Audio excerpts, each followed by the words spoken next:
ഇന്നത്തെ ഈ പ്രോഗ്രാമിന് മുഖ്യ പ്രഭാഷണം നടത്തുന്നതിന് വേണ്ടി താഴെക്കോട്ടെ വ്യാപാര സമൂഹത്തിന് ഏറ്റവും ഉതകുന്ന രീതിയിൽ പ്രവർത്തനങ്ങൾ കാഴ്ചവെച്ചിട്ടുണ്ട്. ഞങ്ങളുടെ പേപ്പർ വർക്കുകൾക്ക് പ്രത്യേകിച്ച് ലൈസൻസുമായി ബന്ധപ്പെട്ട വിഷയങ്ങളിലും അതുപോലെ തന്നെ ഗ്രാമപഞ്ചായത്തിൻ്റെ മാലിന്യവുമായി ബന്ധപ്പെട്ട് പിന്നെ എല്ലാ മേഖലയിലും കൃത്യമായി ഞങ്ങളുടെ പങ്കാളിത്തം ഉറപ്പിക്കുകയും അതോടൊപ്പം തന്നെ ഞങ്ങൾക്ക് അതിന് അർഹത നൽകുകയും അർഹതപ്പെട്ട കാര്യങ്ങളിലൊക്കെ ഞങ്ങളെ പങ്കെടുപ്പിക്കുകയൊക്കെ ചെയ്യുന്ന നമ്മുടെ ഗ്രാമപഞ്ചായത്തിൻ്റെ വൈസ് പ്രസിഡന്റ് മൊയ്തുപ്പ് പിലാക്കല് നമ്മുടെ ഇന്നത്തെ റിലീഫ് കിറ്റ് വിതരണത്തിനും അതുപോലെ തന്നെ പിന്നെ അഫിലിയേഷൻ സർട്ടിഫിക്കറ്റ് വിതരണത്തിനും അനുബന്ധിച്ച് ഇന്നത്തെ ഈ പരിപാടിയിൽ മുഖ്യ പ്രഭാഷണം നടത്തുന്നതിന് വേണ്ടി ഗ്രാമപഞ്ചായത്തിൻ്റെ വൈസ് പ്രസിഡന്റ് മൊയ്തുപ്പ് പിലാക്കലിനെ ആദരപൂർവ്വം ക്ഷണിക്കുകയാണ്.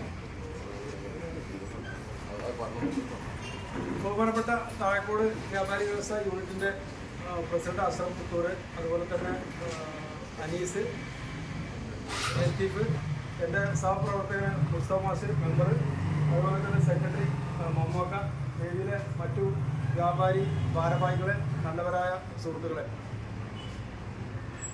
വ്യാപാരി വ്യവസായി താഴെക്കോട് യൂണിറ്റിൻ്റെ നേതൃത്വത്തിൽ എല്ലാ വർഷവും ഇത്തരത്തിലുള്ള മാതൃകാപരമായ പ്രവർത്തനങ്ങളാണ് നാളിതുവരെ നടത്തി വന്നിട്ടുള്ളത്.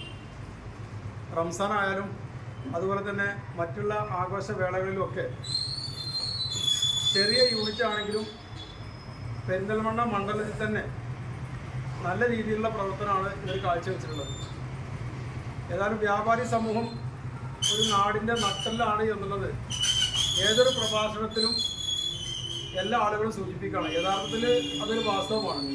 കാരണം ഒരു പ്രദേശത്തിന് ഒരു ഉണർവേകാനും അവിടെ ഒരു വെളിച്ചം വെക്കാനും ആ നാട്ടിൽ വ്യാപാര സ്ഥാപനങ്ങൾ യഥേഷ്ടം വരുമ്പോഴാണ് ആ നാടൊന്ന് മെച്ചപ്പെടുക.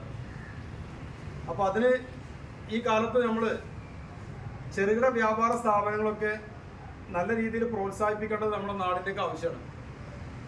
അപ്പോൾ ഇവിടെ നേരത്തെ സൂചിപ്പിച്ചതുപോലെ ഓൺലൈൻ മാർക്കറ്റിംഗ് ആണ് ഇപ്പോൾ നടന്നുകൊണ്ടിരിക്കുന്നത്.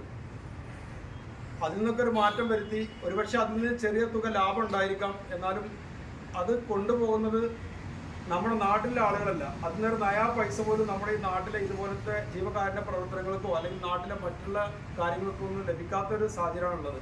അപ്പോൾ നമ്മുടെ നാട്ടിലുള്ള സ്ഥാപനങ്ങളിൽ നിന്ന് പർച്ചേസ് ചെയ്യുക, അതിൽ നിന്ന് കിട്ടുന്ന വരുമാനം കൊണ്ട് ആ കുടുംബം കഴിഞ്ഞു പോകുന്നതോടൊപ്പം നാട്ടിൽ ഇത്തരത്തിലുള്ള പ്രവർത്തനങ്ങളൊക്കെ ചെയ്യാൻ വേണ്ടി കഴിയും.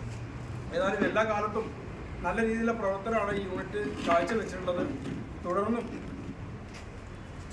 പിന്നെ ഈ യൂണിറ്റിൻ്റെ നേതൃത്വത്തിൽ കുറച്ച് കാലത്ത് ഈ താഴെക്കോടിൻ്റെ വ്യാപാര മേഖലയിലൊക്കെ ഉള്ള ഒരു ചരിത്ര പുസ്തകം ഇവർ തയ്യാറാക്കിയിട്ടുണ്ട്.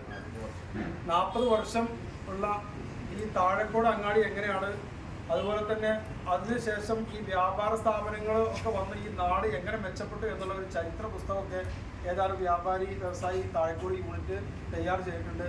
അതൊക്കെ വരുമ്പോൾ എന്തായിരുന്നു താഴെക്കോട് എന്നുള്ളതിൻ്റെ മുൻകാലങ്ങളൊക്കെ നമുക്ക് മനസ്സിലാക്കാൻ വേണ്ടി കഴിയും. ഏതായാലും ഇന്നത്തെ ഈ ഒരു നല്ല ഒരു പ്രവർത്തനത്തിന് എല്ലാവിധ ഭാഗങ്ങളും അർപ്പിക്കുകയാണ്.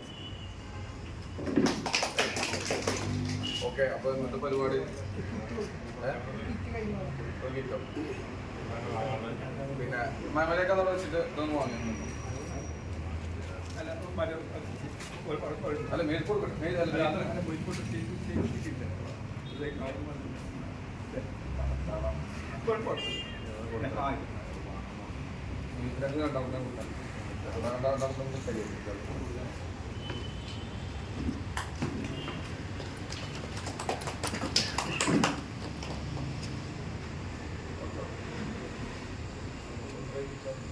ഓക്കെ.